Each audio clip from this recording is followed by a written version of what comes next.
Hey guys, this is Angelo. Today I'd like to share with you what I believe to be the 4 biggest keto mistakes a lot of people make.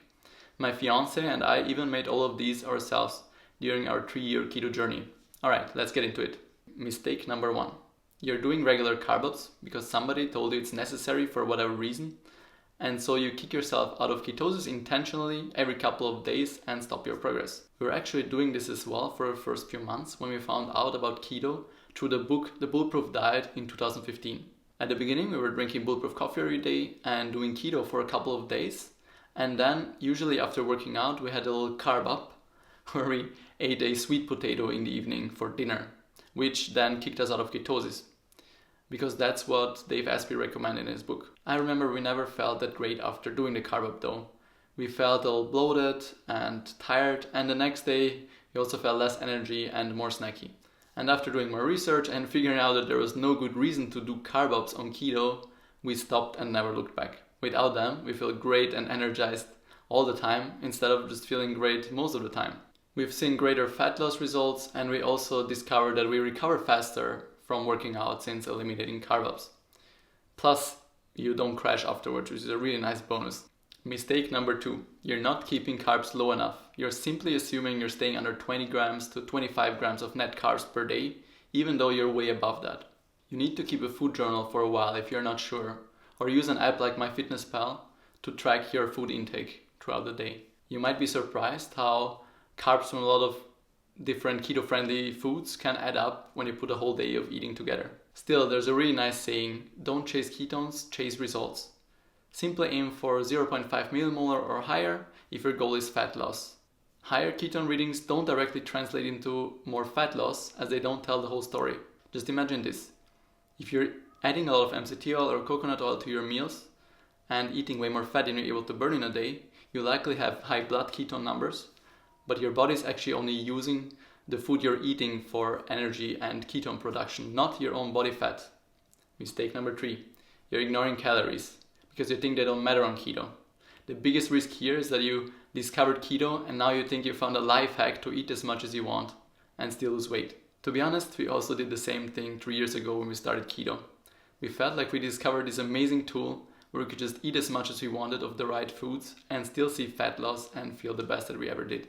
And that's certainly true for a lot of keto foods, especially fatty cuts of meat, fish, eggs, or avocados, which are hard to overeat past satiety. But as soon as you include things like nuts, nut butters, chocolate, bulletproof coffee, or sweetened keto desserts, just listening to your body's hunger signals doesn't work as well anymore, as those foods are very easy to overeat and very calorie dense as well.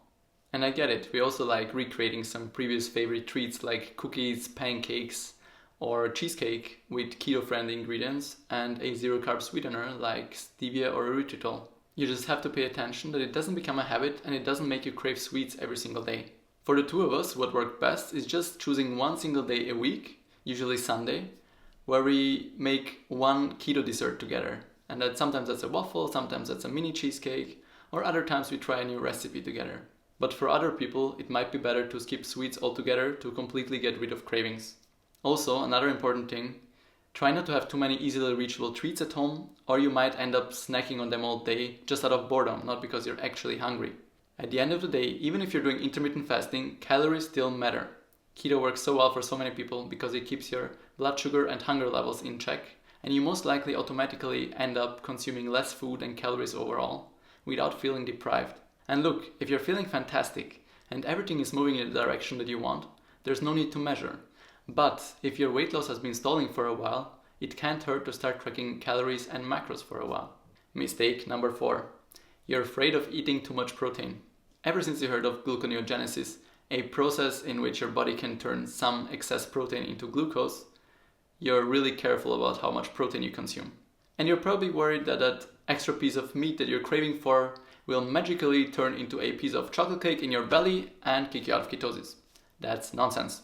We went through the same phase when we first heard about gluconeogenesis at the beginning of our keto journey, so for a long period of time we kept our protein consumption really low. For a couple of months I wasn't consuming more than 60 to 80 grams of protein per day, oftentimes staying on the lower end of that. That's not optimal, but certainly okay for a short period of time.